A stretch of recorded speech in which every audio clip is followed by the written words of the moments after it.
Hello,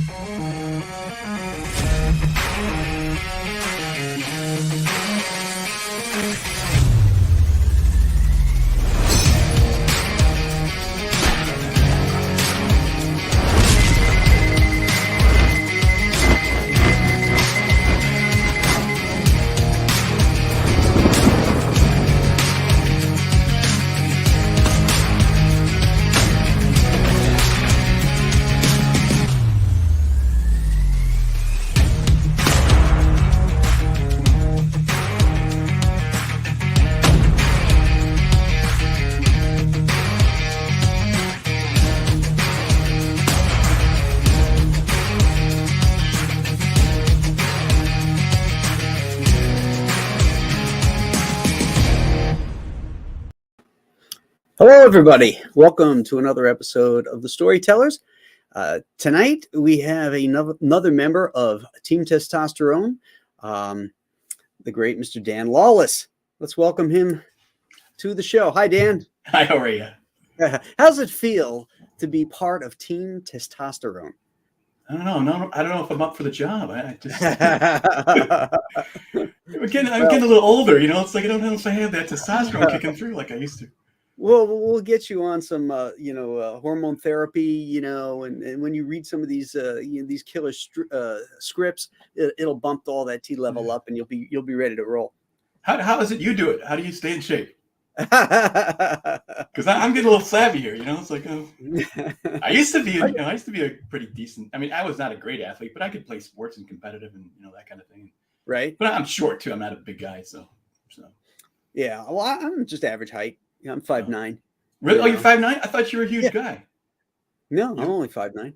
Oh, okay. So you're just you're a little guy like everyone else is big in comics. I mean, Phil is a tall guy, and John Malin's a big guy, and I don't know. Is John Malin big? I never. Yeah, I think so. Yeah. I think he's 6 something. Yeah. Really? He doesn't look it. Phil is. I know. I've seen pictures of him. He's like 6'3", something like that. He's a really tall guy. Yeah. Dr. Mass says, but I cast a long shadow. Oh. Yeah. So welcome to the Storytellers. This is a show where I really like to find out, what makes you guys tick. What were your influences? We all have that moment where our parents are trying to get us either to go to college or pick up some type of a career, and at some point we decide that comic books is the career we want to choose.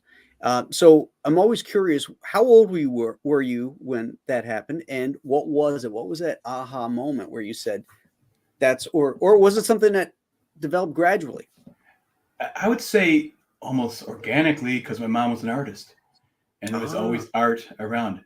And this is interesting. My dad was a salesman. My mom was an artist, so I think I'm an exact combination of the two of them. Because it's like you got to be being a freelance artist, as you know, you got to be able to engage with people and talk to people, and that's part of it too. Communication is huge, Mm-hmm. But my mom just had art around, She gave up her career to raise 8 kids. I'm one of 8 kids, so. I can imagine we're Catholic. Yeah. I'm Catholic too, but we only had 3. Yeah, so she didn't get much art done until she got older. Once we all moved out, then she started doing art again. Right, but so she did that for a living at one point. No, she was very fairly young when she got my mom and dad got married. Sure, when you have 8 kids, you got to start young. Yeah, exactly. You got to start out of the box, man. You got to. So that exposed you to art, but what exposed you to comics? Well, again, I don't know. I mean, I think it was because of that predisposition. When I saw comics, I loved them immediately. I loved comic books. I didn't collect a lot of them because I was buying them myself with my paper route money, basically, And I remember my dad gave me a lecture just saying, like, you can't spend all your money on comic books. And so I had a very few number of comics. But the interesting thing is, because I was sort of restricted in what I could buy, I would go to the drugstore and flip through the spinner rack, and I'd find the best ones, the ones with the most action, the best art. So I would get things like I bought off the shelf and I actually got it behind me, and I got on a picture. the John Buscema Silver Surfer versus Thor. I bought Oh that yeah. off a spinner rack, so I was like one of 10 comic books that I had. So I wanted to draw so badly because I remember referring to these comic books as drawing lessons. So I don't know why. I was just like, I just loved to learn how to draw. But I think what really kicked it in was in high school. I had my folders were littered with all these drawings, and some kid came up to me and said, "Hey, I got a book for you. It's how to draw comics." And I had heard of how to draw comic books, books before, and they're always these cartoony stuff. And I said, "Yeah, whatever, And he goes, "No, it's a Marvel one." "Oh, well, all right, yeah, I'd be interested in it if you got it." And brings it the next day, the How to Draw Comics the Marvel Way book, and I just went bananas. I was just like, "Oh my god!" Like you're handed the Holy Grail. And I just ate it up. And that's when, not only does that book have great lessons in it, I still think it's a great book, but Stanley had his little blurbs in there saying, "Hey, true believer, and we don't expect to do anything less than the best," and all that, just all of his stuff. Yeah. And I ate it all up, So I was going to be a comic book artist. That was it, what one of my favorite things in that book was when Buscema would show you the competition way of laying out a story and the Marvel way of laying out a story. Oh my gosh, was that brilliant? Yeah. It was brilliant. But the irony of it is all Marvel comics look like the competition way now. Yep. Nobody pushes the drawings, which is what Buscema was trying to tell you, is that, you have to choose dynamic angles and, the stuff is very clear and the storytelling is fine and everything, but it wasn't dynamic. Yeah. And well, I would say that some of the art I'm seeing from the professional, from the mainstream now is very good. It's some of it is really quite good. It's gotten better. Oh, there was a period, I think, through Image, and then after the Image guys, that whole period there, it was bad. There was some, really, really low quality comics, in my opinion, which is kind of why I didn't miss when I left the industry. So yeah. But actually, that's probably an interesting thing we should cover too. I was from 87 to 97. And I'd like to say just, why I left the industry was just money. It wasn't paying crap. I mean, I'm making $100 a page. It took me all day to do the page. Right. I probably did $400 a week or something. Even 20 years ago, that's 20 grand a year, Yeah. That's not good money, even 20 years ago. So, and that's working weekends and stuff because you have tight deadlines and you had to gather reference and stuff. It's not like if a page isn't working out, sometimes it takes you longer than a day to do it. It's a difficult process. I'm trying to learn the craft at the same time I'm trying to do the job. Right. So that was tough. So I had been 10 years in the comic book industry, and I said, I don't want to be 60 years old fighting for this little bit of pay. And I contacted a buddy of mine who's a photographer. And said, "Hey, what do you know about doing storyboards?" And he said, "Oh, I got an art director here. Right now, he's looking for a storyboard artist." So I go, "Well, I went over to my portfolio, showed him that, and now I could do. He said, "Well, I'll give you $50 a frame, but you could do 6 to 8 of those a day. Right. Suddenly you can make a living." And I had a young family, at the time and stuff like that. Just like, and I was like, it was bye comic books. So it was. But also, I was frustrated just by the what has happened to the art, all the stylized. I mean, I think it wasn't necessarily the Image guys, but I think the replacement of the Image guys killed the industry because they had a brand which was the solid dynamic drawing of the same like Colin, Gil Kane, and Romita, and they just blew it all away, and it just completely went off brand and did a lot of these guys were very good. But it was such a shock, I think, to the system that I think a lot of these collectors who love the classic Marvel style just said, "I'm done."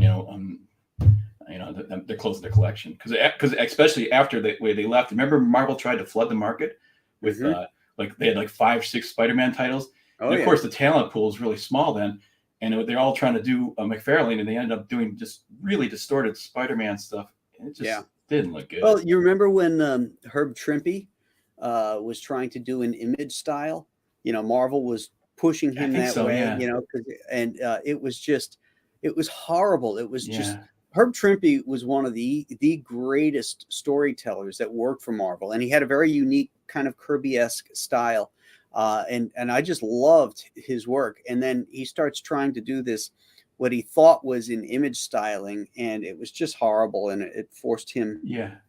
among other things, out of the business. Yeah, he had sort of a classic cartoon style. I mean, art, comic book style, didn't he? So, yeah. Sure. Yeah. And, you get a guy like John Severin inking them and, putting a little bit more of that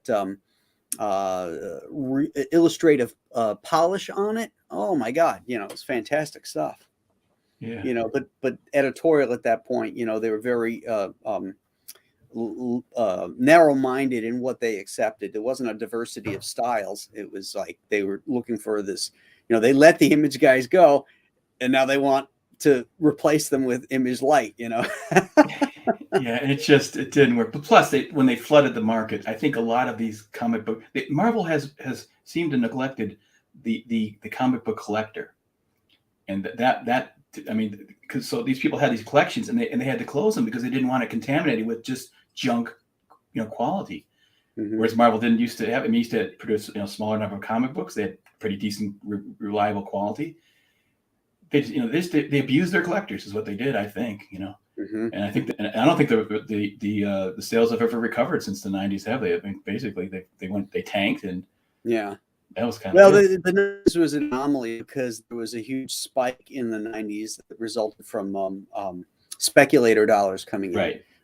And then the publishers, fueling that with multiple variant covers and all of that stuff, the little tchotchkes and things that went along with it, and it bumped those numbers up, and also the big like crossover stories, that made you buy all these different issues, and it wasn't a very good time for comics as a collector. There was some good stuff that came out of it, but by and large, I think that turned off a lot of readers, and comics really up until then was all about return readers that would come back after they got done with sports and chicks.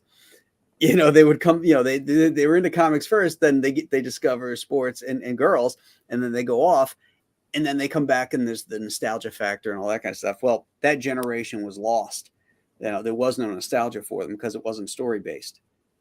Yeah. Hey, what year did you enter the business? My first professional work for DC was 1984. Oh, you go that far back? Wow. Okay. Yeah. Okay. Yeah. See, I don't know much about DC because I wasn't. I did one comic for DC. It was a Legion something. It was Legion. Oh, Legion of 91. Superheroes? No. Oh. It's just called Legion. Something oh, okay. It had Lobo in it for two frames. Oh. So, I think it was the editor was Dan Raspler. I think that's his name. Okay.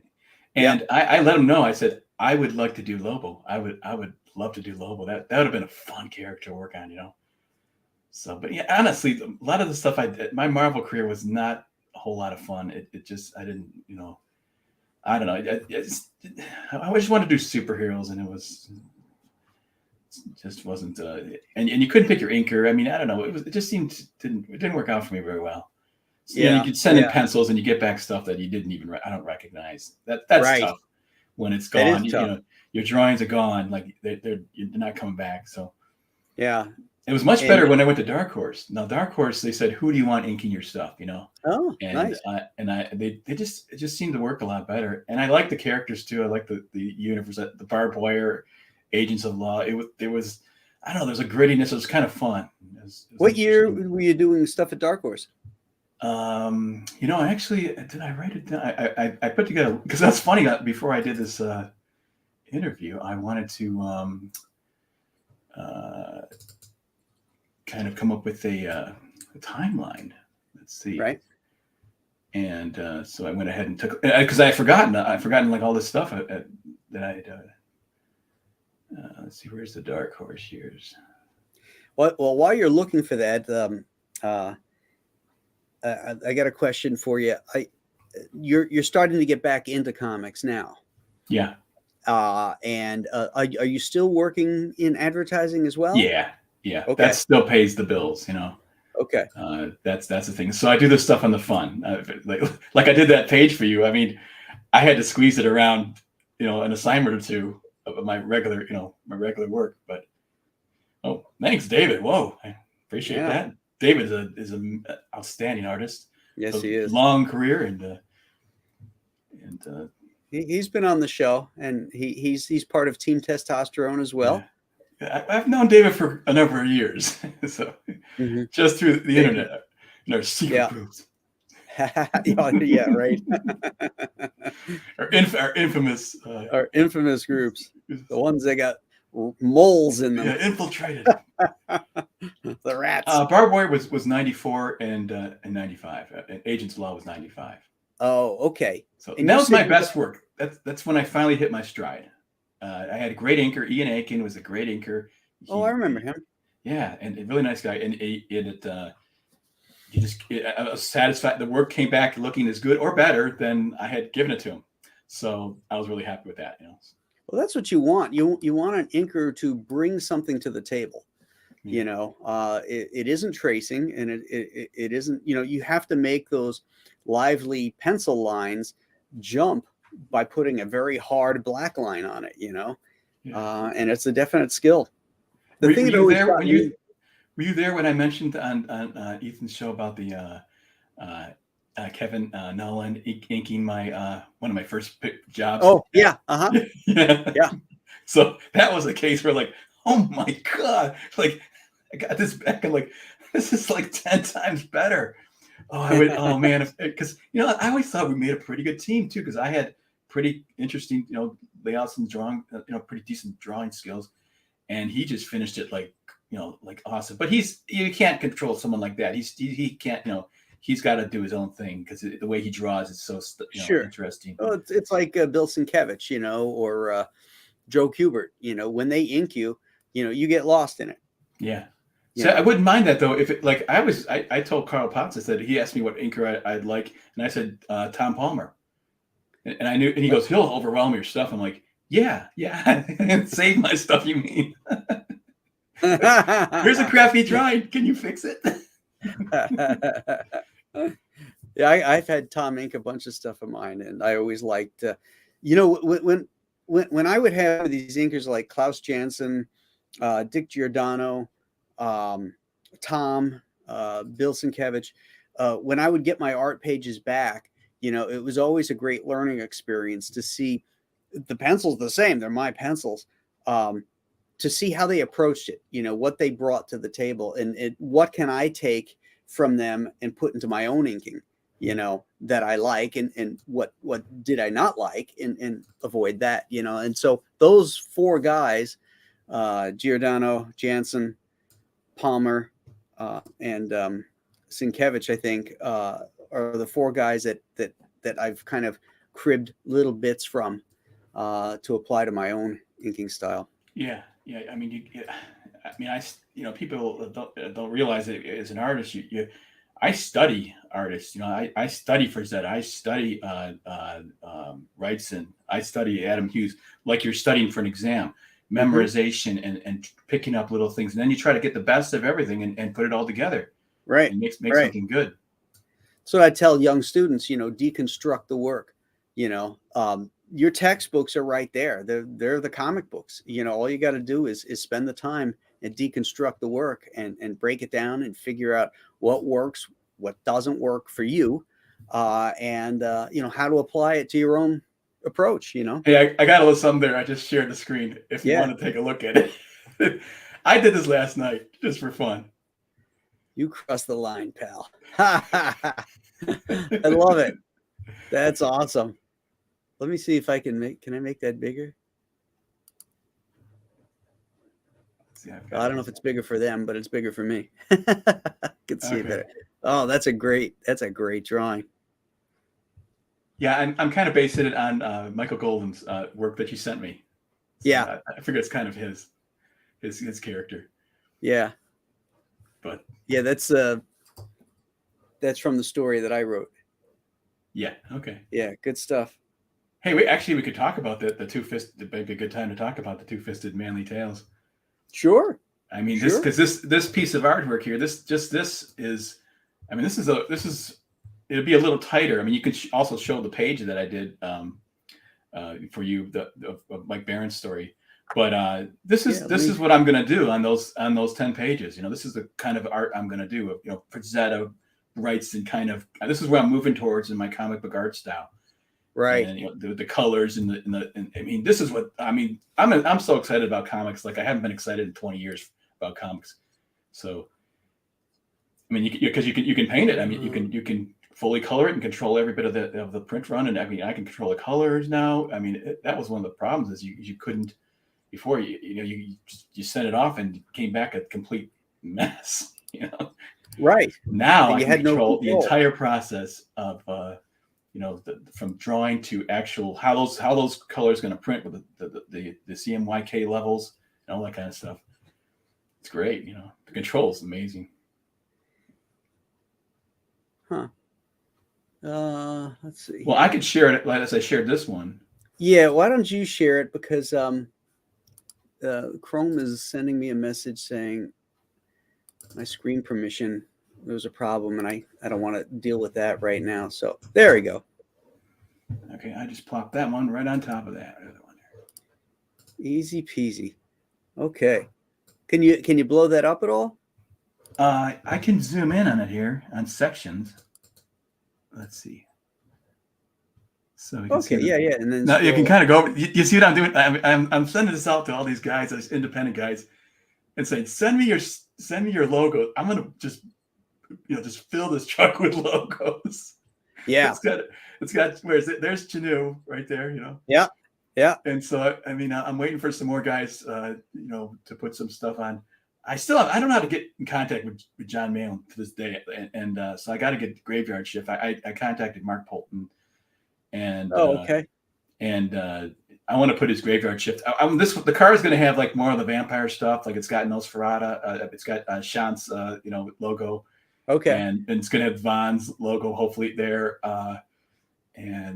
so some of the more vampire-ish guys get the car. But I got Truth, Justice, and the American Way there. I got First Man. I got Cyber Frog, Kozar, the Broughton Brothers. And there's a Thin Blue Line. Yeah. On the bumper sticker, so it's fun. Oh yeah. So this is going to be a lot of fun. This story. This is I had to try to make this as exciting. This is just the first. It's sort of the boringest page because it's the first one. Right. It's not an action page, but it's so beautiful. So I had to make it, really, really likable. So I thought I'm just going to make that girl beautiful, Yeah. Just a real knockout. And so. And you killed it too. Yeah. My wife walked into the room. She goes, "Can you make those boobs any bigger?" And of course I said, "Let me see. I'll try." And yeah. She's like, "That's not what I meant." I just love this page. I was so excited when it was like Christmas for me that day because I got your page, I got some golden pages, I got David Williams' page, all on the same day. It was amazing. Yeah, I really like the Larry Strowman page. I think it's fantastic. Oh yeah, that's right. And I got the colored pages for the Strowman Story from Kelsey Shannon. Yeah, I mean, I think this is going to be a really, really good book. And I mean, I don't want to sound egotistical, but I think it's going to be some of my best work. And I think if people don't get it, they might regret not getting it because it's this is sort of almost my debut. Besides, actually, the other thing I'm working on is the Kent Menace. Have you ever heard? You saw one cover of that, right? The Kent Menace. Yeah, I put that's the one I put in the banner for the show. Yeah. Right. Yeah. Yeah. If you want to look at that one. Yeah, put that one in, and then let's see. No. Oh wait, here we go. There it is. Yeah. Yeah. Hey, let me show you that one. That one I really liked, but this one I think was even more fun. I don't know if you saw this one. Yeah, I saw that one. Yeah. So now this is like the Bernie Wrights and the influence. Actually, it was funny because I was listening to Aaron's show, and he was interviewing Kelly Jones, mm-hmm. and I just was like, I don't know. I just got literally like just charged up about Bernie Wrightson. So there's just that Bernie Wrightson was on my mind when I did this piece because I used to love that horror stuff of his. Yeah. Well, the musculature on the guy's hands and Yeah, arms just that's screams of Wrightson. that's Frazetta stuff. The colors you put in the arms. There's blues and reds and that's all. That's Frazetta. And I say Wrightson, but Wrightson sort of pulled it from Frazetta. So. Sure. And Frazetta pulled it from other guys too. Yeah, exactly. That's the thing is everybody's you get influences and that sort of thing. Sure. That's one thing I always recommend to artists when they're starting out. I say, copy your favorite artist, copy them, just copy, and then your own style will emerge from that. Mm-hmm. It will emerge from that. Just like Sienkiewicz copied Neil Adams, and he came out of that. And then you had and Adams copied Stan Drake. Yeah. And I was going to say Hergé, I think is that how you say it? Hergé. He copied Winsor McCay. Oh, and then you can see that influence. And then Mobius copied Hergé and Winsor McCay. And but they're none of those guys are the same. They all they even though and of course Sienkiewicz completely changed his look and stuff, but you start out that way. I started out as Buscema guy, obviously from the How to Draw Comics the Marvel way, but sure. We all incorporate those influences, and it, like, for me, the first guy whose work I recognized was John Romita. I could spot his work a mile away, because I was a Spider-Man fan, and he was doing covers and stuff for Marvel at the time. And, there were things about his work that I loved. And then as I got older and got exposed to other people, you start to see things in your heroes you don't like. And then you're seeing stuff from other guys that you want to incorporate. So the stuff that you eschew from your heroes is just as important as the stuff you take in too. So what is your strongest influences? I think you mentioned the Kubert brothers and the Joe Kubert. Joe Kubert, yeah. I didn't follow him as much. He wasn't a strong influence of mine because I think he's doing DC mostly, right? So yeah, and he wasn't an influence of mine either until I actually went to the school and was taught under him because at that young age, it was like I saw that loose style and I thought it was sloppy, and it wasn't. Yeah, that's what I thought too. Yeah, but when you realize what he's doing and you look at it from a more learned perspective, you realize the guy's a freaking genius. It is very hard to leave stuff out. It's the mark of pure confidence when you can do that. And Kubert was just brass balls when he would put stuff down. Alex Toth, same way. He could put stuff down and leave stuff out, and you're like, holy shit, and all those guys learned from Roy Crane. That great simplistic way of telling a story, clearly, concisely, and excitingly. Did So you go for to art me, school? Did you go to art school? I went to Kubert's. I mean, besides that, did you go to like a regular? Okay. Mm-mm. No, I took courses at community college in between my Kubert years because I constantly ran out of money. Yeah. Well, I never finished. I went to art school, but I went to a community college to get my elect with the basics and stuff. And then I transferred those over to the art school, which is where'd you go? It's now called it was called Center for Creative Studies. Now it's called College for Creative Studies in Detroit. Oh, okay. So it's a great school. So, but I had my career. I should probably mention like my brother because he's an auto designer, and when we were younger, well, I mentioned my dad was a salesman, and so he had stacks and stacks of 8.5 by 11 paper that was printed on one side but blank on the other.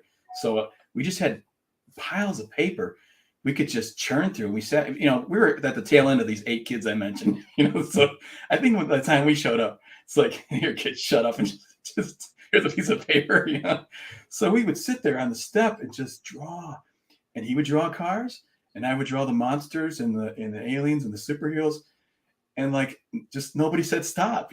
Just like, oh, you can make a career out of this. But I kind of followed him into. I was going to go into engineering. I wasn't even going to be an artist, but I was like, I remember like my high school counselor saying, "No, Dan, you can't make a living drawing pictures." And I'm like, well, I sure showed him.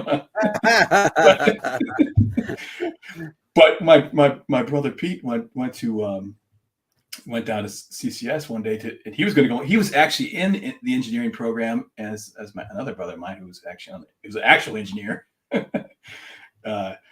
But he went. He saw all the cars on the showing of all these future cars, the concept cars, and it's just like, oh my gosh, this is what I'm going to do. And he just dropped out of the other program and went into the joined up at CCS there, and he went through that program, which is a really tough program. But he was always pushing me, and I was always pushing him.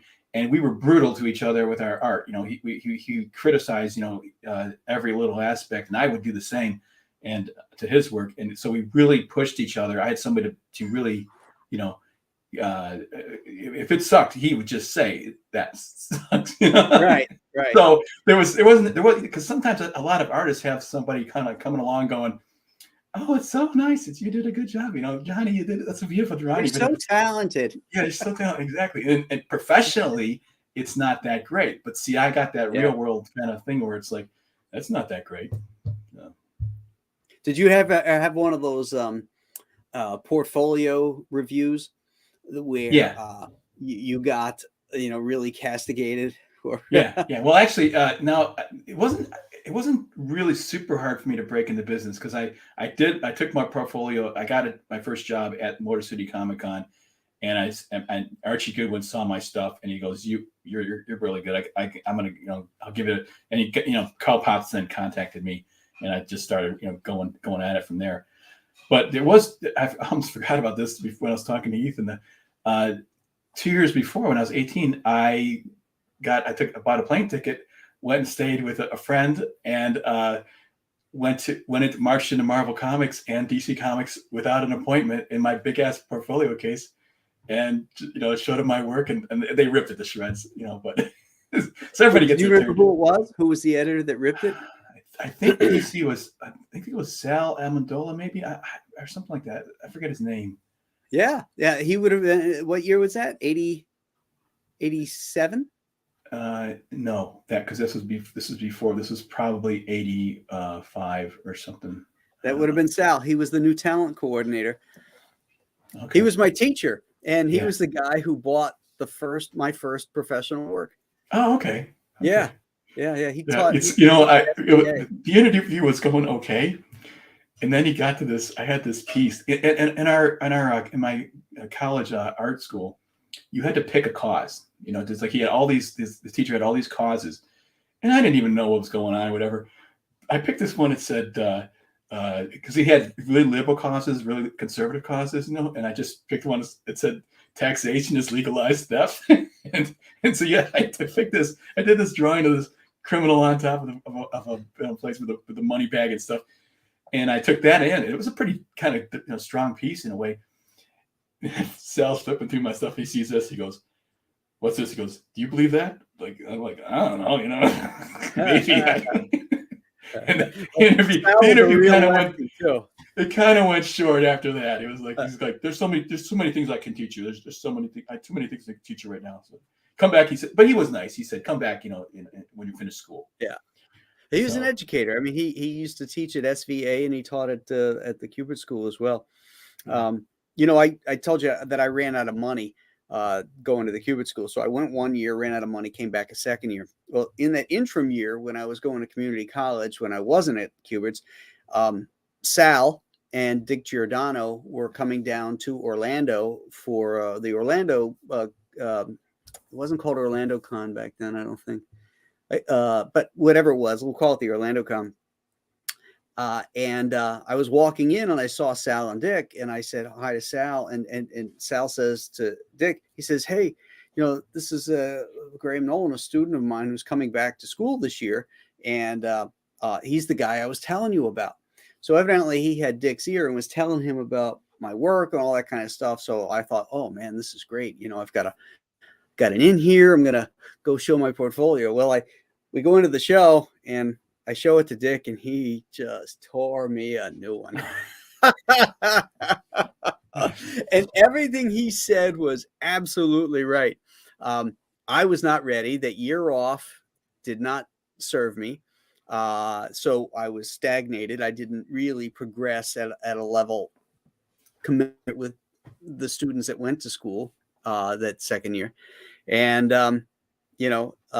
I took everything he said and I looked at my work. I'm like, God damn, he's right about every one of these things. I'm not ready. When I'm reviewing someone's work, when I get somebody's work in front of me, is obviously an amateur, like there's always something positive you can find in it. So I always try to pick the positive thing, and then I nail them with the real stuff, But because sometimes someone's they got enthusiasm, they got energy, and you go, okay, that's got energy in it now. Okay, but now here's what you got to do to fix it and kind of put it together. Right. So and sometimes I don't like. I'm sorry, but sometimes you don't know either. Like I'm afraid that I would have, if I was an art director there at one of these comic book companies, and Todd McFarlane had come into me, I'm afraid I would have said no. I would have turned him down, and look what he became. So, I mean, I think that you got to be careful too. You think somebody doesn't have the drawing skills, but actually they really do. I look at McFarlane's work and it's like that anatomy is way off, but it somehow looks good. You know what I mean? It looks kind of cool. So yeah, there's a difference, I think, between your drawing skill versus the energy. I mean, you look at Frank Miller. Frank Miller is not a great artist as far as his ability to draw figures and stuff like that, but his storytelling and his figures have power and they have energy. Like Kirby. In the later years, the Marvel years of Kirby stuff, very blocky and all that kind of stuff. But there's no denying the energy. Now, are you a Frank Miller fan? Yeah. I love Frank's storytelling. Yeah. And I like his writing a lot. The only thing I don't like, and this is sacrilegious, I don't like Dark Knight. James. Hey, James. Oh yeah. And years later, James sells my art. By the way, did you know that? James sells my artwork here. So. Oh, just okay. if you go to the comic art fans, that's me. If you see James's name, James Mealy. Okay, great. So, yeah, I think he sells Mike Harris's work and Mike Vosberg. I think. Okay.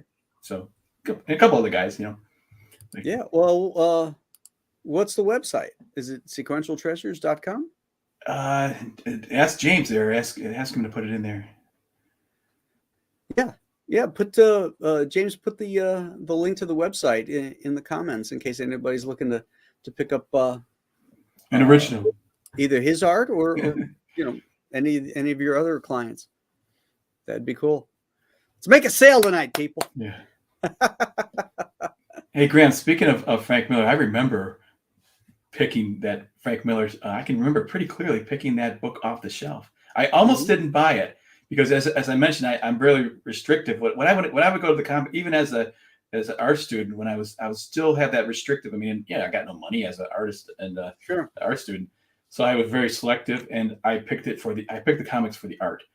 And I saw Frank Miller's work, and I was flipping through that book, and I saw these 9-panel grids, and I said, that doesn't look good, Then I saw the splash pages and the coloring by Lynn Varley, and I was like, oh my gosh, this is really good. So I got it, and I remember bringing it home with a little other stack of comics, and I read that one first, probably to get it out of the way, And I couldn't believe it. Those little panels, those 9-panel grids, all of a sudden made a sense of time passing. And I just had that. I thought, oh my gosh, this is like, I didn't even want to read the other comics that I had sitting there because this is unbelievable. The storytelling was so cinematic. It gave that sense of time passing, extraordinary storytelling. And I thought this is going to change the industry. We're going to see comics like we've never seen before. It's going to be incredible. And then that didn't happen. I was like the industry ignored his storytelling abilities, and it's hard to mimic that kind of stuff. Yeah. I mean, that takes a skill. But I would disagree that the industry ignored it, because that's the problem I have with Dark Knight, is that I loved it when it came out for what it was, a standalone story of an aged Batman in this kind of post-apocalyptic world. Very different. But the problem is that everybody adopted that to Oh, you can. that's who Batman is. Yeah, the And Batman character, yes. But I'm talking about the yes, storytelling. I'm talking about the, yeah, the rhythmic storytelling that gives you I mean, there's a couple of pages in the Dark Knight where it's a full story. Remember the woman on the subway, that the film at 11, the punchline, yeah, when they come in with, like, that's a full story in one page. Extraordinary. So yeah, yeah. It was amazing, and it still holds up. yeah, I preferred his year one, actually. that was great Batman too. year one. Yeah, I mean, I ate everything he had after that. I liked Elektra. I thought Elektra Assassin was wild. I Yeah, thought that was incredibly bizarre, but really cool. But I yeah. I like a wide range of, like, I like Mobius a lot. Oh yeah. So I have, there's interesting. There's a lot of things I like that don't really influence me necessarily. Hmm. Then there's the things that I like Frazetta, which that actually, speaking of influences, Frazetta, that was, probably maybe stronger of an influence than both of the comics and Frazetta hit me at the same time. Because I remember Yeah. it was in 8th grade, and I was in my Catholic library. Had to pick a book, and there was Conan the Usurper, and I just saw that and went, man, that's cool. And I picked that up, and I fortunately, Robert E. Howard's stories were just as compelling. As it was a perfect marriage between those Oh two. yeah. So Yeah. I ate up that book, and I remember, like, finishing the book and then looking on the inside cover, going, like, seeing, oh, there's Conan the Cimmerian. There's more, like, holy shit. So I went to the bookstore, and this first time in my life, really, I'm buying I'm buying reading material, and I just, that was so I was a Frazetta nut, and still am. I mean, I just, Yeah. but Have you ever been to his museum? no, I haven't. No, I'd love to go to it. I'd love to He see. used to have it in Pennsylvania. They do. They Um, still have it. Yeah. Laurie Frazetta, Frank Jr. and Laurie Frazetta run it. So is that one still there? Because they have the one in yes, Florida. right. Yeah, that's the other side of the family. Sarah Frazetta. When they had, that big thing where they had kind of all, family. Yeah, they split up the artwork and stuff. Yeah. So, which Yeah. maybe in a Okay. way it's not a bad thing, because you've got one museum in Florida and then you got one museum in Pennsylvania. Yeah. As long as they can both, maintain those museums without having to sell their artwork. That's the problem.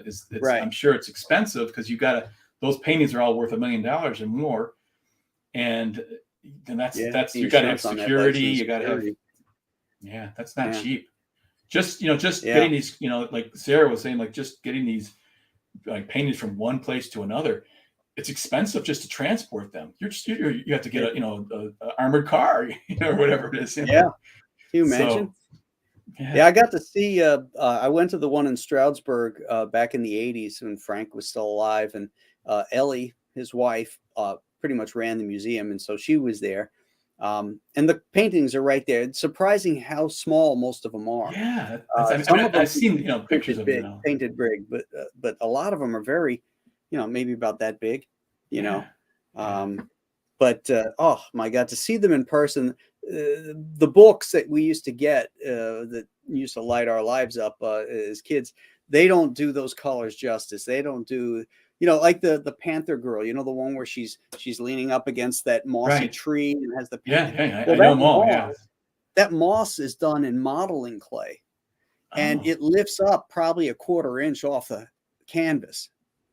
wow. And it was a technique where you use modeling clay, and then you water down or dilute the oil paint, and you build it up on there so you can get almost like a watery look, but then you have the texture of the modeling clay, which gives it all that porousness. Yeah, I mean, you can kind of see that. I kind of saw it in the picture. It looked like it was textured, but I didn't realize it was so textured. Yeah, Fascinating. it's like just 3D art. Yeah, it's pretty amazing. Oh. So if you're ever in Florida or you're ever in Stroudsburg, you as a Frazetta Yeah. fan, you gotta go. Yeah. Yeah. And Well, see. I mean, like I said, I run this kind of silly thing, this Conan Facebook page, Yeah, I and remember it now. so Lori is always on there loading Frazetta stuff and that sort of thing. And I have a Frazetta Friday every weekend, every Friday. Oh, I nice. post a Frazetta picture, so I've been doing that for a long time now, actually. Now But you did draw Conan, right? yeah, For Marvel. yeah. Hey, I wonder if I can actually bring up on my if you could share the screen, Yeah. possibly of then I can see my Instagram. I can show that because that's kind of like a Sure. good way to see it all. Let's see if I can find it here.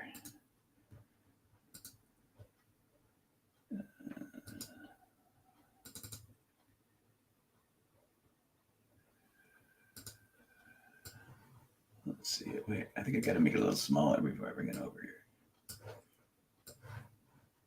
Okay. Can you share that? Yes, sir. Okay, so here's I say I'm using it as my portfolio, so you can kind of check it out. There's a Kozo I did. This is my first real Comicsgate group illustration there. Can you blow it up? Oh, there you go. There's that one, and then actually I did this. This is when John Malin was launching his Graveyard Shift. I did that, those quickie sketches of the monster.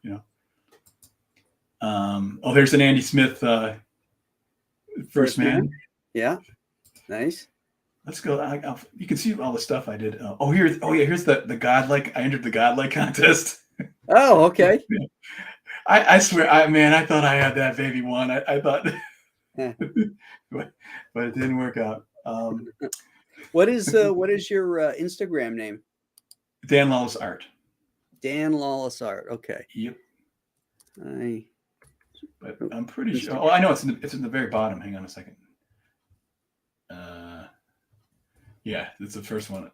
Yeah, there's the cover I did. The one and only Savage Sword, which I really happy about. Really, that turned out well. Yeah. I may have mentioned before that I counted them once. There's 70 little heads yeah, in the background right there.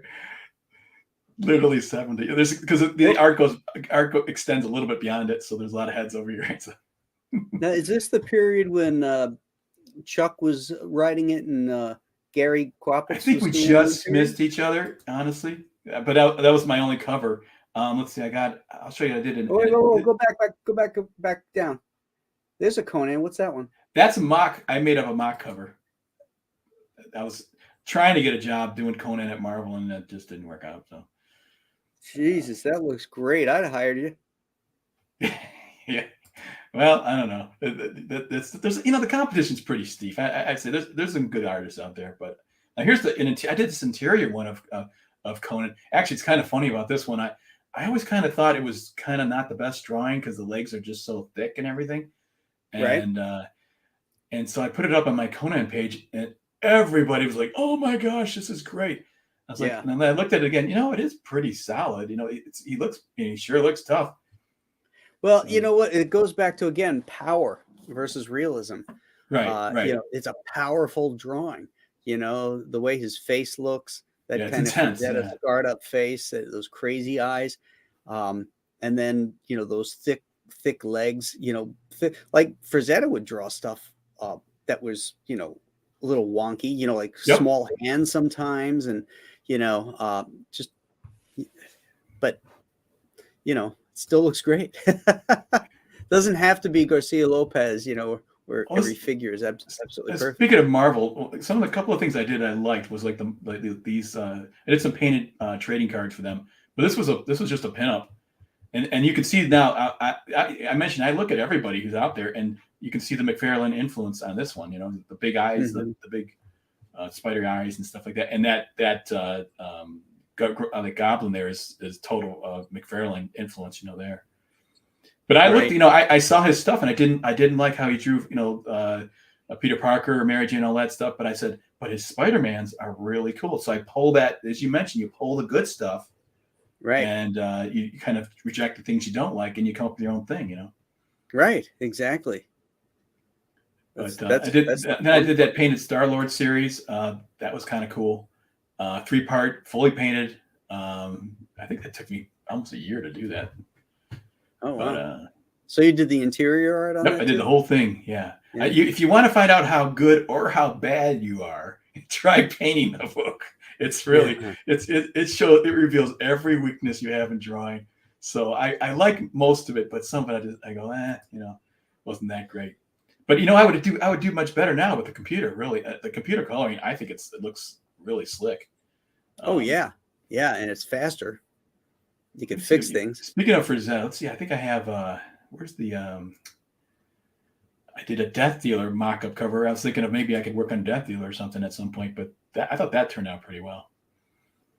That's recent. That's computer coloring. That's. And it's cool too. It's like right now I could take that and change. In fact, I think I did actually. You can see I did it for you could change the colors with just a few levers. Sure. I did this for that before, So, oh yeah. The color scheme is you just change the. I like that better. People said that they like the colors better. Yeah, I thought the green's a little too garish. Yeah.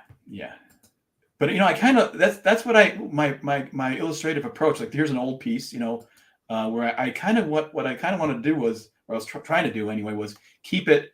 And then I did a bunch of these collector cards, these from Marvel. But I was trying to keep the fun colors of comic books, the bright. Did you blow up that arm that you got? Looks like just an arm study. Yeah. I want to see that. Yeah, I like that.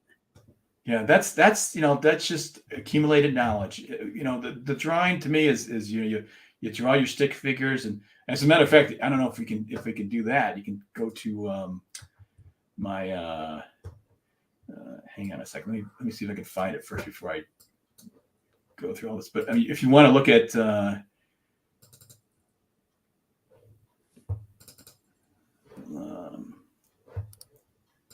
can you share sound? I wonder on this. Okay, there's sound. All right, pick it up. This is Andy Smith's. I did a speed drawing on YouTube, but this is the way I draw. I got a stick figure and start fleshing it out. I lower the opacity of that thing. Now I did do a prelim for this. This is I didn't draw this raw. You know what I'm saying? Yeah. So, anyways, this goes through the drawing of it, and let's skip up here. Then I block in the your flats.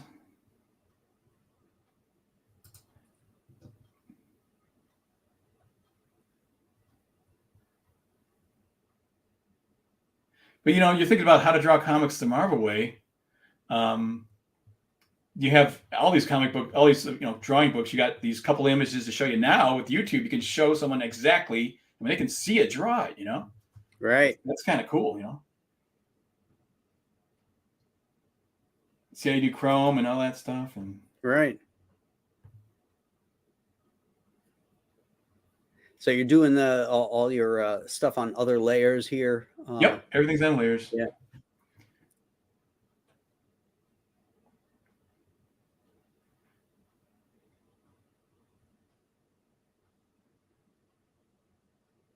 Let's skip up a little farther. This is where the computer comes in handy. I have to draw straight lines, Oh, right.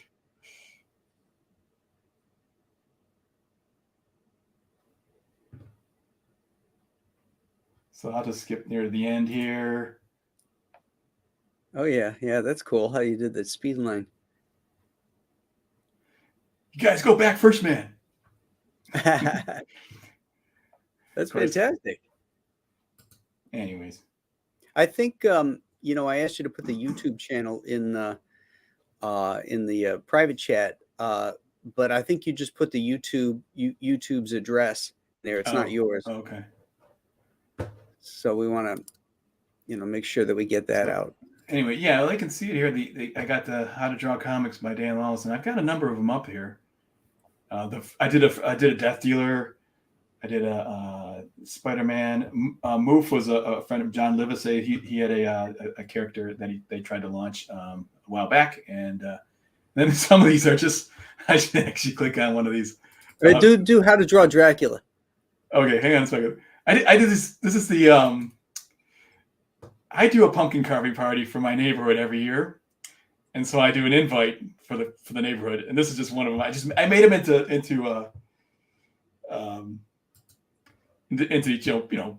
you can buy. So let's go. Wait. Dracula. Okay, I did Dracula with the mustache.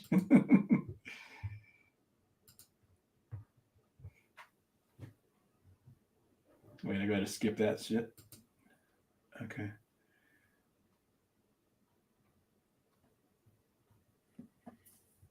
Same thing here,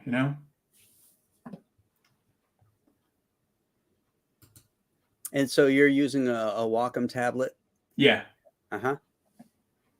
It's interesting. I have this display here, and I draw on that, but I still color the old-fashioned, like I used to have the Wacom tablet with the that you didn't have the screen, and then you'd be drawing, and then you're looking up at the screen. I still have to color that way because it's almost like I got used to it. And when I try to color with it, it gets in my way. Like the pen is in my way. Like it's really strange. Like I can't see the drawing anymore. I'm so used to working that way. But actually, I think it almost looks better, black and white. But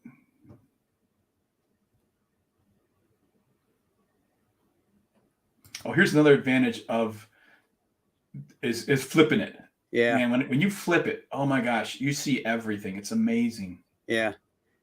It's because your eyes, using the other side of your brain, and it flips. Yeah, it over, it's something like that. Wow, that eye is really off here. I mean, I used to use the mirror, but that's more difficult. And the thing that I like is you can. Let's see it. Okay, there it is. So that's done. Nice. Love it. Like that stash. Yeah. He's a dandy Dracula.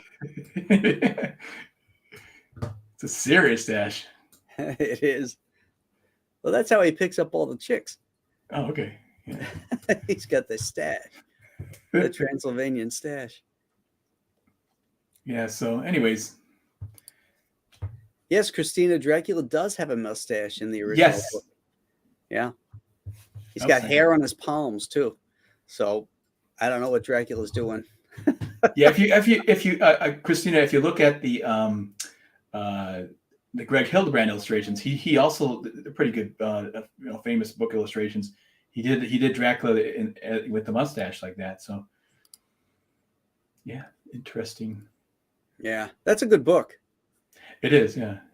I've never been able to get through Frankenstein, but Stoker's Dracula was definitely a little bit more modern, a little more pulpy, and the writing structure on it I liked a lot more, a little less flowery. Yeah. Have you ever read I used to listen to a lot of like the radio broadcasts, and when I was younger, and they had the Dracula and the Frankenstein, and they're pretty cool, so good stuff to listen to when you're working. Yeah. That might be the only way I could probably get through Frankenstein, is actually listen to it as an audiobook while I'm working or something. Yeah. I should do that, actually. Now that I think about it, it's public domain. I'm sure they got something. Yeah. Yeah. I'll save that for my 31 Days of Monsters, which I do it. Oh, yeah, that's right. Hey, what were your favorite comic books and stuff when you were growing up? What was speaking of like the Superman, Batman, Spider-Man, and the Fantastic Four. So you crossed the line of the DC and Marvel. Yeah, I had no loyalty. I liked the characters and the artists that would go back and forth. It's funny. I always thought of DC Comics having the better artists from a illustrative standpoint, but Marvel had the more dynamic artists, because I loved Kurt Swan. I loved Irv Novak when he was doing Batman. But they had that much more, I guess, realistic style, for lack of a better term. Yes. Whereas over at Marvel at the time, it was Romita. Ross Andrew was doing Spider-Man at the time. A little bit more cartoony, I guess you'd say. But Kurt Swan is not dynamic, but Yeah. but he's just a really great artist too. Right. Yeah, I kind of wonder if again, was I swayed by that How to Draw Comics the Marvel Way, the propaganda of Stan Lee, where it's like you gotta have you gotta have the action and like and that CDC Comics, and I didn't. But I think I bought some DC Comics. I had, yeah. Well, at that same period, you had Ross or Russ Heath was doing Sergeant Rock, and oh my God, those double page spreads that he would do. Russ Heath, he inked the second thing I did when I first got to Marvel was Shadow Masters for Carl Potts. Carl Potts wrote that. Russ Heath inked the first issue of that. Oh wow! Yeah, that was interesting. Do you have any of his pages?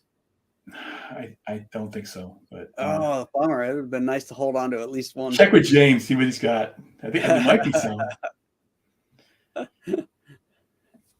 Got some Irv Novak fans here. Yeah, Irv did a great Flash too. Yeah, I liked his Flash as well. That's another thing I mentioned. I'm collecting things for the art. That meant I kind of got other things like I collected Judge Dredd. I just looking at someone's name here is Dredd. It's like I love the Judge Dredd stuff. Cam Kennedy's all that those Brit books. I would buy them. They were weird. They were crazy. They were strange. They were just so much fun though. Right.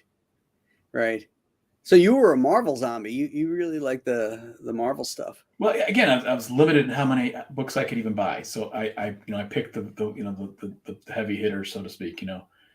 Thor and Captain America and stuff like. Mm-hmm. Where's Phil? Yeah. Hey Phil, thanks for the $5 super chat, brother. Great seeing Dan getting out here. So excited to read his manly tale and to show off what he's cooking up for us. Yeah. I just finished the Secret Project. For Phil. Good. So fun little. So now you can get going on Nate Lemon. Yeah. Oh yeah. Yeah. I got a little bit of Kent Menace stuff to do still. Oh, okay. I do. I mean, I actually really love the character. I think he's just so much fun. He's like, I used to read a lot of Doc Savage. Yeah. And me too. I just love that just action oriented thing. It's what comic books are missing now. I don't know. Remember the Doc Savage magazines, the black and whites? I would buy the paperbacks. Yeah. No, but did you ever read the Marvel magazines? No. Oh man, they were good.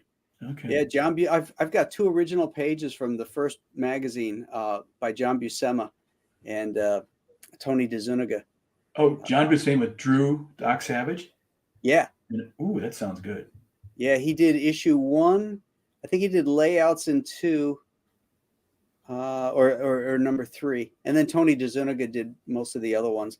But he was kind of doing very similar style to Buscema because he inked him so much. But just great stories too.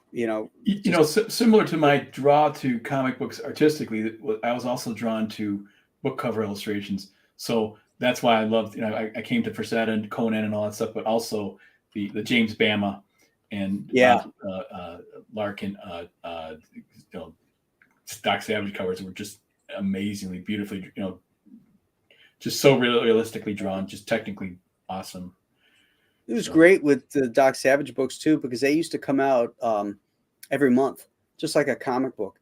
There'd be a new Doc Savage novel coming out every month, and the bookstores would have the back issues, if you will, and you could get them. And I had a teacher in junior high, an English teacher, that he had a spin rack in the back of the room, And when you were done with a test or something like that, and you had time, you could go into the back and pull a Doc Savage novel off the rack and read it. It's great. Cool. Yeah. It's awesome. Yeah. So, I mean, for me, I would just blow the test so I could get back there and read Doc Savage. You got an F on this. Yeah, but you know what? I saw Doc Savage beating up a werewolf. Yeah, that was cool. He needs to, I don't know where, where he gets his shirts, though. I mean, or he must have buy them in bulk because he was ripping every single shirt on every cover. I don't know. Right? I think it's probably the same shirt. He's probably too cheap to buy other ones. That's it. A guy's shirt. Yeah. Yeah. He wasn't married, so no, I'm good. I'm gonna tear it anyway. What the hell? I just figured it out. He's not married. That was the whole problem right there. That's right. She would have had him. She would have had him totally like hooked up. Like, you're wearing that thing again? Did you ever see the Doc movie? Oh my gosh! Yeah, I did. I don't think I got through it, but I remember because I will sing that tune sometimes. Have no fear, the man runs. And then the little tooth goes. The little tooth has a little sparkle on it. Yeah, it was just so bad. I wonder if they'll actually make that character into a movie. That would be kind of cool. Yeah, it would need some tweaking, though. That's for sure. Yeah, they'll probably do it though. They'll probably do some Doc Savage as well. Yeah.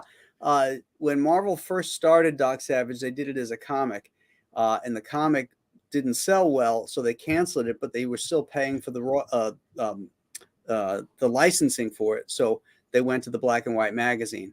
The original comic book, the first issue, is a cover by John Buscema, but Ross Andru did the interiors. Frank Giacoya and Ernie Chan inked some interiors, and Tom Palmer as well. I think Tom did 2 issues, but Tom did a great cover too. He did the cover of number 5. It was the story of the monsters. Remember that one? The Bama cover where the giant hand is coming up out of the quicksand and it's holding Doc up. I think so. Yeah, it was the James Bama cover, but in the comic book, it's a Gil Kane cover, and this giant head is busting up through the floor. And Doc is sitting there, and I was at Tom's studio, and he had a flat file, and he opened up the flat file, and there was that cover sitting there. And I was like, oh my God, Tom, how do I get this in my car?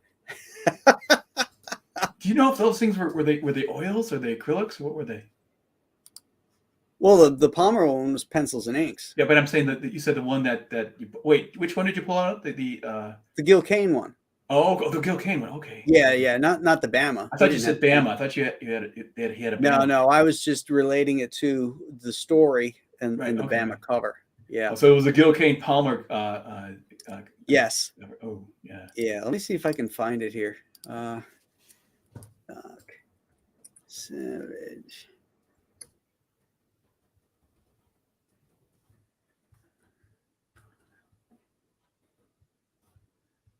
I think it was number 5. Oh yeah, it is number 5. Here we go. Okay.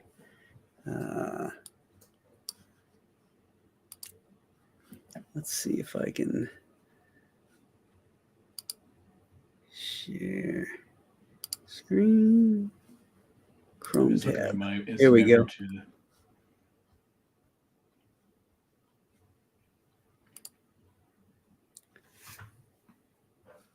Do you see it? Oh yeah, I might have it. I have this comic book.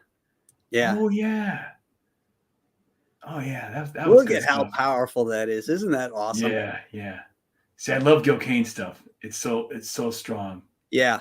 I remember when I mentioned I had a paper out, and I would be I remember the paper station manager saying, go on, take those papers and get going, because I was stopping. I had to read Starhawks every morning. I pull it out, open the paper.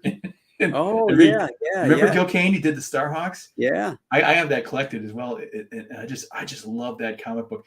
I think actually Gil Kane's, when you take his work and you reduce it down to that small size, it's it actually looks better. You know, his line work is a little bit linear. Mm-hmm. You know, I mean, it doesn't have much weight change, and when it gets reduced down, it holds up really well, and it looks really good. So it looks good as Particularly a when comic he's strip. inking himself, because he used those damn markers. Is that what it Uh, is? Okay. yeah, That's why yeah, I didn't get. That's why I didn't get the line weight variation then. Okay. yeah, and you look at the originals; they're all like purple now. Because they use like felt tip Oh. markers. Some of that artwork was so gorgeous, and now it's turning to crap. What a shame. Yeah. I did a Well, whole show on Gil and had his assistant Howard Chaykin on to tell a story. I watched the show. It Did was a you great watch that show. one? Yeah, Oh yeah, yeah. that was fun. I Howard's liked got Howard Chaykin's stuff. I thought it was pretty. This Times Square is well, what was the this comic book called? I forget the Cody Starbuck. no. Or, the other one. American Flag. American Flag. Yeah. Yeah. So Yeah, he had a bunch of books, Yeah, absolutely. But American Flag's the one I remember. Yeah, And that was his big one. I bought his graphic novel, Times Square, and that was really good. So I didn't think I've seen that one. He's doing that one, that series now, Hey Kids Comics, which is kind of like a history of the comic book business. The names have been changed to protect the innocent type of thing. But if you look hard, you can figure out who's who, which is kind of fun. yeah. Speaking of paints, it's like it reminds these bad materials. The Frazetta people are bummed out that Frazetta used Mickey Mouse paints on some of this stuff too. It's like it's just crap. You use a Mickey Mouse watercolor paint set to do some of this stuff. Really? Yeah. So wow. Well, by the way, here's something I did that's recent. I can show you. This is kind of a shot of part of the Kent Menace stuff I was working on. Whoops. There's like the splash page. Oh, that's beautiful. So, yeah, I can draw women. Yeah. Mm-hmm. I'm dedicated to the cause. I don't know. Yeah. There's this one. Well, I thought this was pretty cool. Yeah, I didn't want to show. I've been trying to sell this to Brian Paluto. I mean, there's a full image. I just want to put a part of it. I'm like, how good do I have to make this to be before you buy it, guy? It's like I can't make it any better than this. If he's not interested, I'm not interested. So. But isn't it digital? Yeah. Oh, you mean to buy it to use as a cover? Yeah, to use it as a cover. Gotcha. Yeah. I mean, the same thing with I think the next one was no. Well, there's actually I did something for Billy that was I may use that at some point, but like I did a Vampirella. The same thing is there's a full figure here that you can't see, but I'm like I put this up on the Warren Facebook page. It gets like 500 likes. I'm sending this stuff to Dynamite saying, "Hey, Liz, everyone thinks this." It's like got 50 comments. You know how Facebook is unusual to get that many. Like everybody loves this piece. No response. Just like, oh man, So whatever. But you know what that means? That means that I always say is go where you're needed and wanted. If they don't need you, they don't want you. I'll go where and that's why actually I like this the Comicsgate group because they really actually seem like they want good artists. They care and they really want to do good quality. So yeah, it's all about great stories, great quality, and the relationship with your backers. Good service and relationship with the fans. Like that's what I mean. The fans are the backers. Yeah, exactly. I thought you meant okay, yeah, but yeah, that's great. You can communicate with people, and that's neat. Actually, one thing I like too is just what like we're doing right now is communicating with other. Because when I started on the business, no internet, no social media of any kind. I'm in a room with a piece of paper. It was really lonely, You didn't have anything to bounce off. And now, like last night, I'm drawing stuff, and I got Shanta's, his YouTube stream going, and I'm typing stuff, and he's like, I found out we lived in the same, like, a couple streets apart at one point in our lives. It was like, Oh wow. and it's just fun. It's like I used to listen to a lot of talk radio late at night, because I worked late at night on everything. Mm-hmm. And now I can listen to this stuff and interact with people and the comic fans and all that kind of stuff. It's a lot more. It's a blast, really. I love it. I actually love social media. Yeah, it's great. Dr. Mass Retro Elixir says comics sound like cold call sales. Well, you're not wrong. When you're not under contract and you're bouncing around from project to project, it's stressful as hell. When you're finishing a project and you don't have anything lined up, you were thinking about what's the next project. Who do I contact? How do I, get in? And it's all about relationships and stuff. But that's changed. Now you can't call them. They won't pick up the phone, first off, editors. And the reality is, why chase it? Why work on other people's stuff when a guy as talented as Dan could do his own work and create his own characters and sell his own properties, because the fans are going to love this stuff. And you create your own jobs now, instead of begging people to realize your talent, when you can get your talent out there to your fans, and they will support you. If you do it right. It's like the two-fisted manly tales. I mean, you were able to go out and select the best guys you could find. People who knew their stuff. They've been professionals that have been around the block a few times, and put together a really cool book. It's going to be something that people are going to really like. Oh, absolutely. But I don't think that. I honestly get this feeling that they don't care in the comic book industry that much, or something. I don't know what's going on. Yeah. It makes you wonder, when they keep making decisions that don't reap sales increases, and then they double down on those decisions. To me, that doesn't sound like businessmen running. You know what I think? The other thing I'm kind of surprised at is, it seems like every cover now is a pinup cover.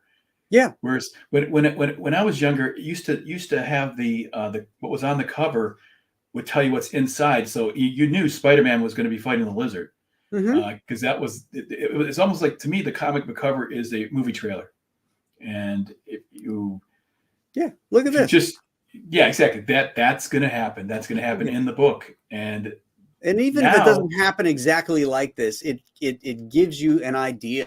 Yes. Doc is facing a giant monster. It's called The Night of the Monsters.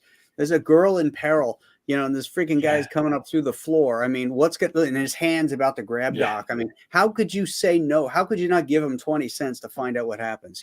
Exactly. Yeah. You gotta sell that. It's like, and I have the feeling, when I see the pinup covers, I have the feeling, except for maybe the first issue, sometimes you can get away with a pinup on their first issue.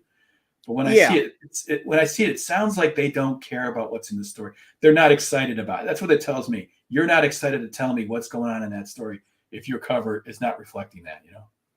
Here's the Bama cover I was telling you about. Oh yeah, I got that one. Yeah.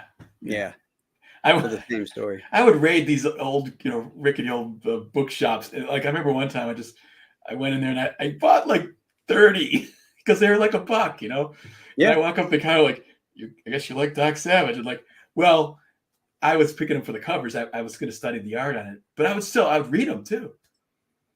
I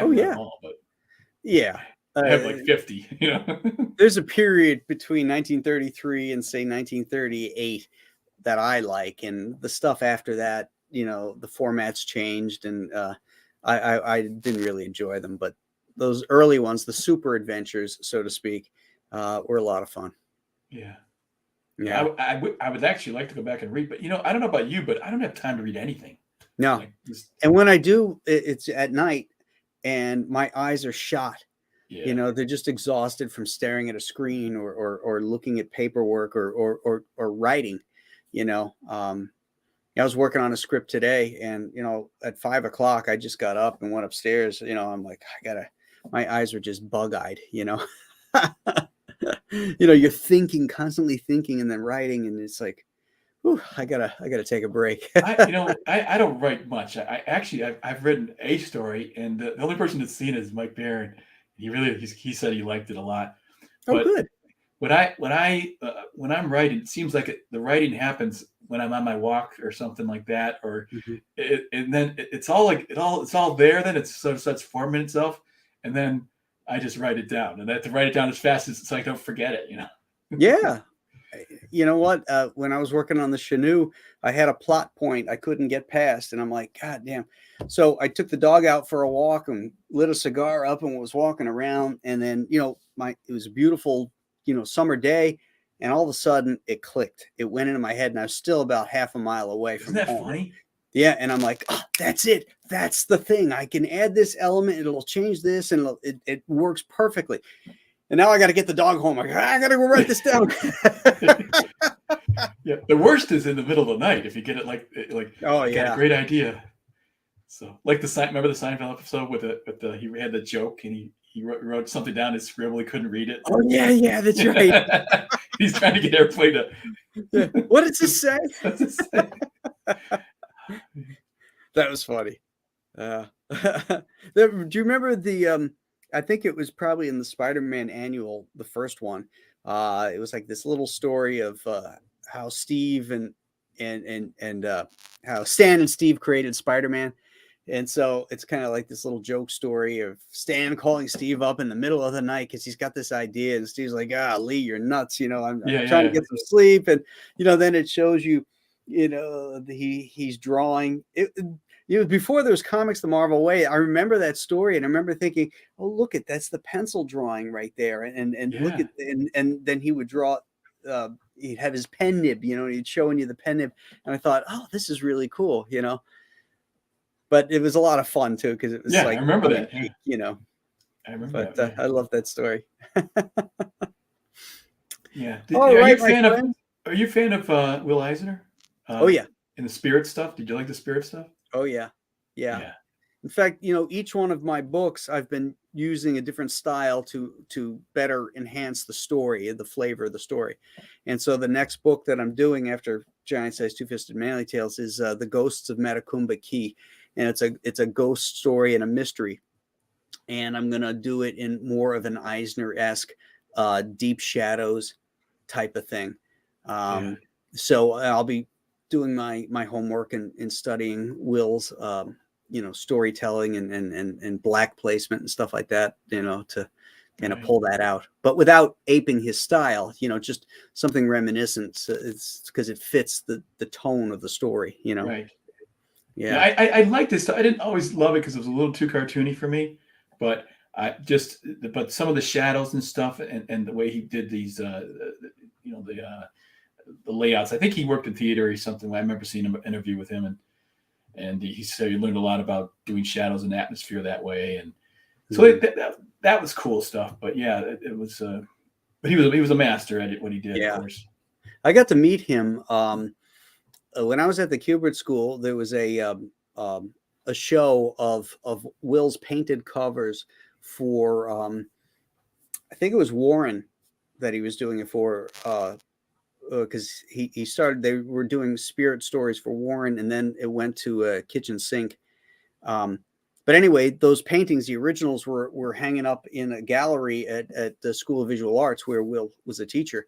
And so a bunch of us from the Cupid School went out there to go see it, and we were sitting in the gallery room looking at these paintings, and who walks in but Will Eisner? Wow.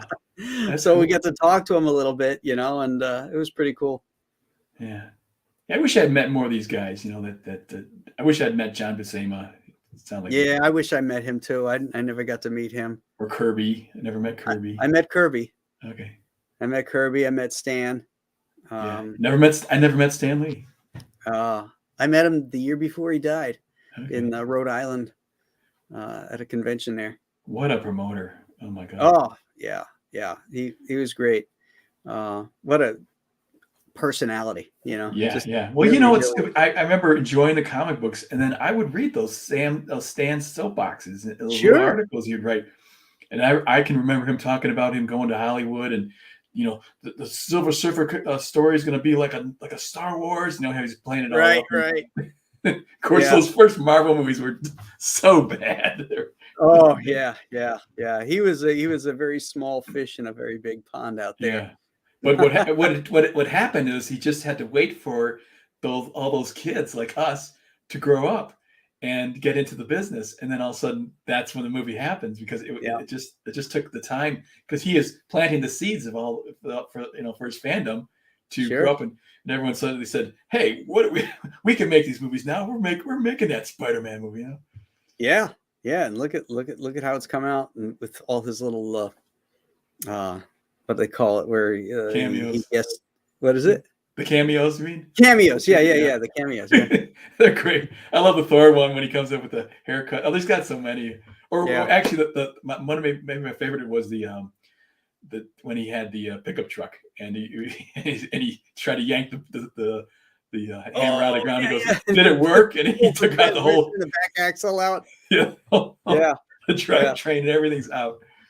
I thought it was funny when he was the hippie and he's driving in, I think it was one of the Avengers movies, when they went back in time and Tony Stark got to meet his dad. He was on the road there, and Stan drives by and he goes, "Make love, not war." Yeah. They were great. Yeah. I think Marvel's got the formula right. It's got some funny stuff, and I think DC's got it's a little too heavy and serious for a wide audience. Yeah. But that's the Miller influence in a way. Miller in his comic books did a very dark Knight, but the problem is Miller's comics, they're kind of cartoony, so it sort of worked in a way. You know what I mean? The balance was a kind of a cartooniness, but it was also really dark. If he had drawn it probably really realistically, it might have been too dark, as the movies are. But for the comic books, it works great. Some things don't translate. Right. Now, I've always maintained that that Spider-Man doesn't translate into film as well as somebody like Batman. And the reason being is what made Spider-Man great as a character in a comic was his inner monologue. Yep. We always knew what he was thinking. And, he could be fighting Dr. Octopus, but his dialogue in his head was worrying about Aunt May because she had just had a heart attack. And now he's got to fight this freaking nut. And he wants to get away and get to the hospital to see his aunt, and you really can't do that in a film without some voiceover. And then it doesn't ring the same as a reader being able to read his inner monologue. Yep. That's one thing about comics. It does have a special thing that the other mediums can't do. Right. It's not movies. It shares similarities. Yep. Howard and I talked about this, but it's very unique in its own. And if you try to make it a movie and not allow yourself to explore some of the strengths of comics that movies can't do, you're shortchanging yourself. Right. Hey, so you want to take a look at the name, my friend? But you mentioned Stan Drake. Did you read Kelly Green? Yeah, Kelly Green. Did you ever read that one, Dan? No. Kelly Green.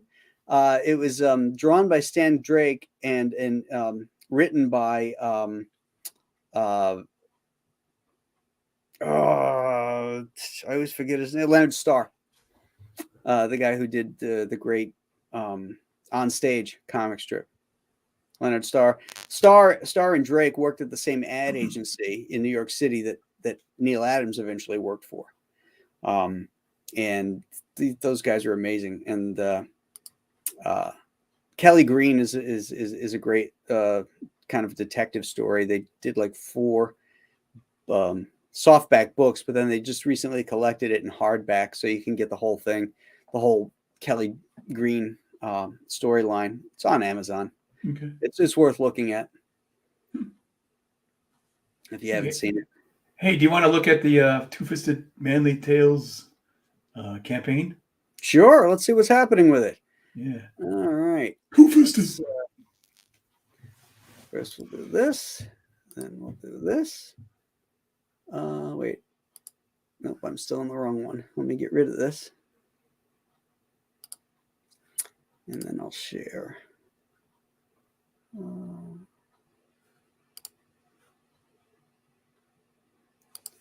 Hold on a sec, my friends. There we go. Okay. Share screen. Chrome tab.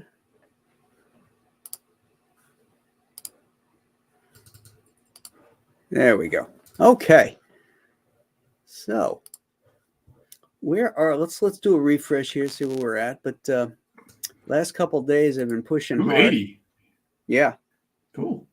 So we're at 80,635 with 856 backers. We have 7 hours left on this campaign for the first 30 days. Probably going to add another 2 weeks to it tonight before it goes in demand. But you don't want to wait too long. You want to get on it early because the sooner everybody jumps on, the faster it goes up. And the faster it goes up, the faster we hit 150K. And that's when this book becomes a hardcover. And everybody's going to want that hardcover. We've got new characters and new stories that have been added. The Kelsey drawings are great. Yeah, this is from another story that I wrote called this is what I was writing today. Okay. Buck Thornton always gets his man, and it's a science fiction tale, and it also features the Krill, which are the alien creatures from Alien Alamo. And so this book now will tie into my official Nolan verse. Before it was a standalone, but now because of the story, it's going to connect. And we're going to find out a little bit more about the Krill. For one thing, you're finding out their names. They didn't have a name in Alien Alamo. So yeah, I see a character like that, and like I want to draw it right away. Like this, that it looks tough. It looks, Yeah. I just, because of my comic book career, it just seemed like there weren't a lot of like just tough superheroes that I drew. So right. I'm craving just to draw, just like that's why I kind of like the Kent Menace. It's like it's just built tough, beat him up, fight him, that kind of stuff. Exactly. I love this character. This guy his name is Hector Harrigan, and he's the ne'er-do-well that Buck Thornton has to go after because he's a bounty hunter. And I just love this look that Kelsey came up with. He just he looks like a guy you want to punch. Well, Kelsey's graphics are strong. They're really. He's got a nice, clean style. Yeah, and a fabulous sense of color too. Yep. Yes, like his Nora Saga stuff. That's isn't that gorgeous? Beautifully colored. Yeah. Yeah. Here we got a beautiful cover by Michael Golden, with colors by Michael Watkins. Yeah. See, that's the stuff you want to see. A tough guy punching a werewolf. Right. I mean, does it get any tougher than that? I don't think so. Yeah. I just noticed. I'm looking here, and I just noticed that the werewolf is getting a tooth knocked out here. Yeah. That's great. Oh my God, that is so cool. God. Yeah. And he doesn't have any special powers. He's not a superpowered guy. He's just a guy. He may lose the fight, but he doesn't care. He's this guy. This werewolf needs a punch. Just a tough trucker. So we got some shirts that got added, just like with Alien Alamo. Right. These are limited edition shirts. There'll only be enough made for this campaign. So if 50 of you order them, there'll be 50 shirts made. Cool. And this is the close-up of the image. What it says: no dandies, two-fisted manly tales, thrilling, fearless, bold adventures for the real man. And we got our signature knuckle dusters up there. That's right. And then, of course, we've got the preferred perk, which is the giant size two-fisted manly tales trophy, a man of the year trophy, I should say. And it's a set of it's not real brass knuckles. That's my next question. Wait a minute. Yeah, I think they're made of aluminum, or it's a hard plastic. I'm not sure. Here's what they are right here. Yeah, it's a really nice. It's made by a trophy company. Really, really cool. So if you haven't seen that, go check it out. If you put that on your desk, it'd be like someone like come up and think, "Is this something? Or what did you do?" Exactly. I mean, it's a great conversation starter. If you work in an office, man, you put that on your desk, man. You'll have people coming up to you all the time. Back in the day, let me tell you about my brass knuckle days. Yeah, and look, I was man of the year. Yeah, even better. Here's Team Testosterone and the blurbs for all the stories that are in so far. Here's the one that we saw the page for Dan's book or story called Nate Lemon. And Mike Barron describes it as when sneering frat boys hassle the waitress at a tavern, the band swings into action. I love how Hemingway-esque Barron is in his descriptions. He gets right to the meat of it, and he uses words that tie it all together, like the band swings into action. They don't jump into action; they swing into action. Right. Because bands swing. Hey, now were you a fan of? Did you read Badger when at First Comics? Mike's work at. Yeah, I read some of that stuff. I love that. That's when I became a fan of Mike's. Yeah, I read the Punisher stuff too, but the Badger was. I just thought it was an outrageous character. It was so much fun. Everything was completely crazy. That's Mike, Oh yeah, just gonzo nuts. Oh. Our stretch goals are unlocked. We've got this one. So everybody that orders the book is going to get this giant size two-fisted Man of Tales bookmark. I love this. I love this punch right here. Poof. We're dancing. Yeah. And everybody who backed the book is now going to get an official man card. So if somebody challenges you and says, turn in your man card, you're actually going to have one. Yeah. You got but as we discussed earlier, this is not recommended to present to your wife or significant other. Yes, but sometimes the results may not be. Yes, but sometimes wives ask for your man card. It's like if you do something and you fail, it's like turn in your man card. Well, now you got one. Maybe I get two, maybe. Yeah, you better get two. I may need a couple there. It says the undersigned agrees to do the right thing at all times, protect women and children, stand up and be counted, and kick ass when necessary. That's right. That's good. So that was and the 75,000 was just unlocked earlier, and that's a vinyl sticker, which is be die cut. Will look great on the back of your truck. Oh boy! I can. I'll put it on my minivan. Minivan too. Yeah. Everybody gets a Compass Comic sticker regardless. And now we're closing in on the 100,000 where there's going to be a collectible trading card, a mini print, which maybe we'll have you do the mini print.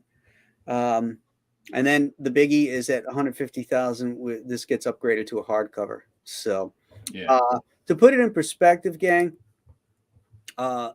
at this point, at the 30-day point, Alien Alamo was at 47,000.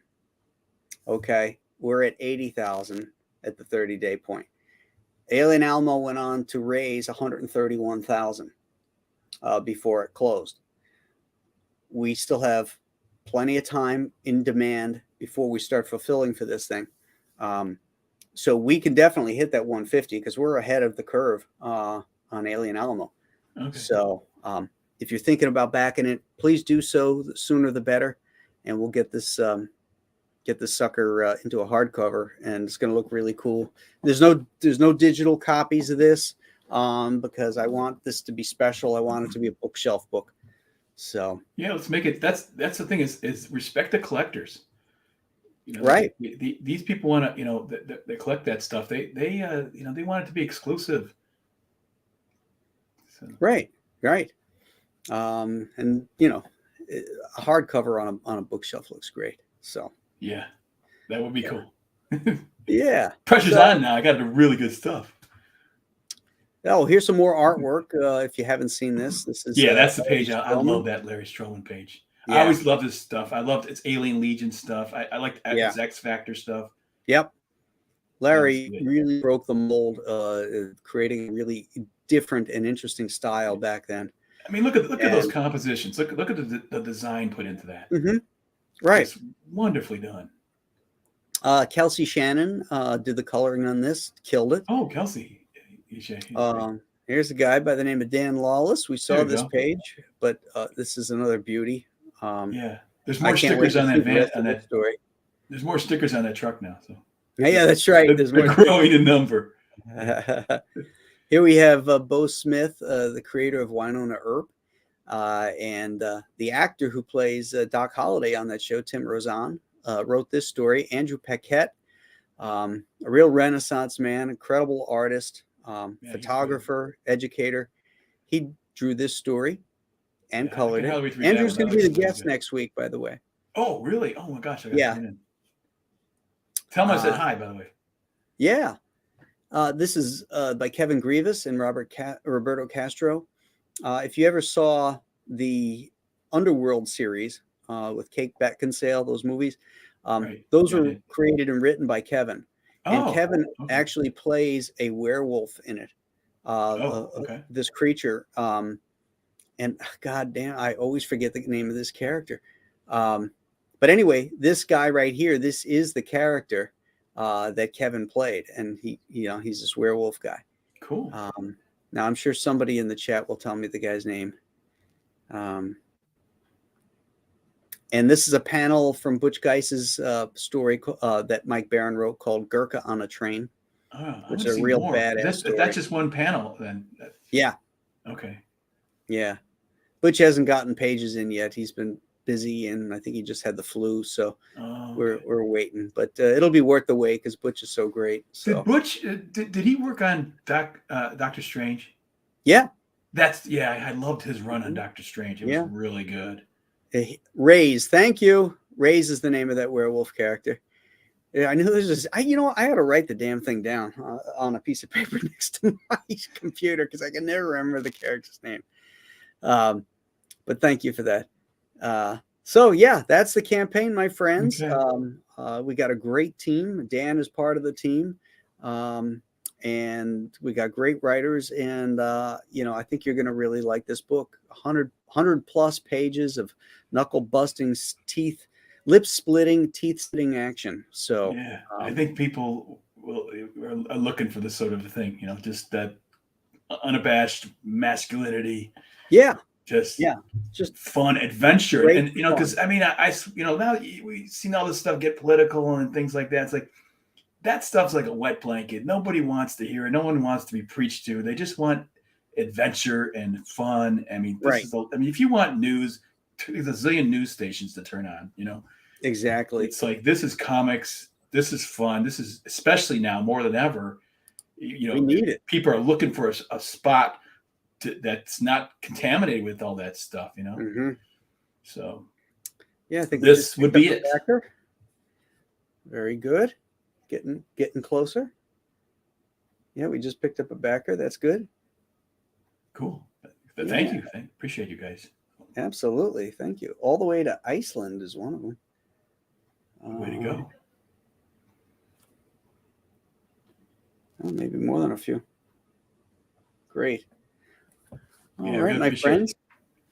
Dan, I want to thank you for coming on tonight and spending some time with us and getting your face out there to our comic collecting and finally, it's weird. I tell you, it's weird, but this is a strange thing, but it's little steps, But you're going to fit in just perfectly here. Yeah, I really do appreciate you guys too. I appreciate everybody that is welcoming and that sort of thing, and I'm having a ball. It's just a blast. Like I said, I haven't been excited about comic books for 20 years. This is right, and I'm bringing 20 years more of skill. So if people like my stuff on Conan or Bar Boy or whatever like that, I'm a better artist. I haven't been sitting around. I've been working hard developing my skills. So I'm going to do some cool stuff.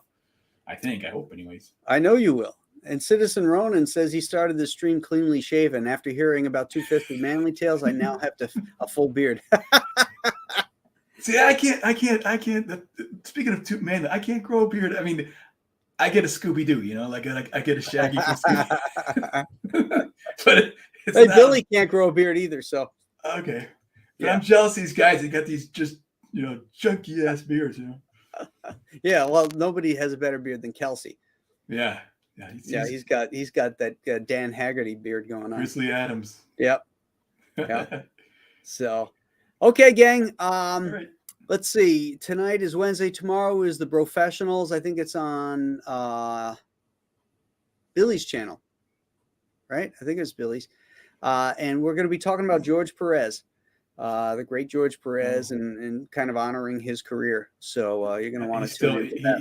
he's not still, you know, obviously he's not doing so hot. Yeah. So No, yeah, he's in hospice now. yeah. But the man is just an inspiration to everybody. So Right. we'll be Quite talking a about talent. him tomorrow night on the Bros.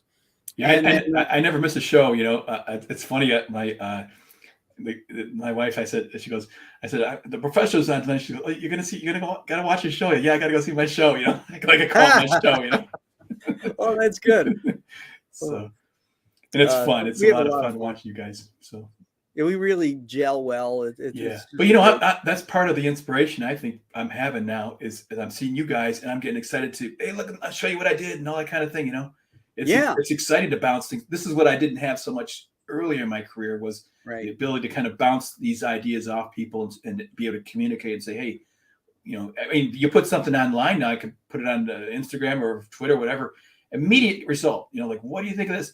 And people will tell you. And I appreciate even the criticism. Like I said, I learn from criticism, so sure, I love it. You know, so yeah, great time to do comics. I tell you, it is. It's a fantastic time to do comics. I've never been this jazzed in 37 years. You know, yeah, me too, man.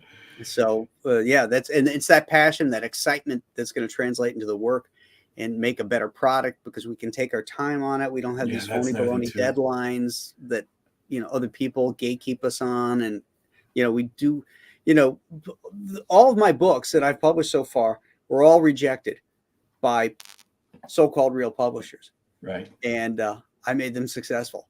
So I know that if I've got an idea that I think good, I know other people will think it was good because nobody is an island. We all share similar tastes and stuff. So nothing's off limits. You can do all kinds of really cool ideas that might sound crazy on paper, but if you got it up here, how you're going to execute that story, you got it. Yeah. So hey, we gotta talk again because I mean, there's more stuff. Like you mentioned your own comic book. I did that, about 10 years ago. I haven't talked about that. But this has been great. Out. We'll say goodbye to the chat here, and then we'll go back in the green room for a minute. And but I just want to say thank you for having me on your show. Of course, this is really nice, and I appreciate it very much. So and thank you everybody in the chat for tuning in and thank you guys supporting us. And check out Dan's Instagram, which we put in the chat here, and also follow him. He's starting to do some YouTube stuff too. So if they were going to search for you on YouTube, Dan, what would it be under? Is it Dan Lawlis? How to Draw Comics by Dan Lawlis. How to Draw Comics by Dan Lawlis. Yes. Okay. But probably the best place is Twitter, Frank. Or I'm on Twitter. Right. But you want them to go to your YouTube and subscribe to that channel. Sure. So we want them to go over there. So do that. Look at How to Draw Comics by Dan Lawlis. Definitely. Give me some views on YouTube and go over there and subscribe. Yeah. Thank you, guys. Great. Have a great night, guys, and we'll see you tomorrow.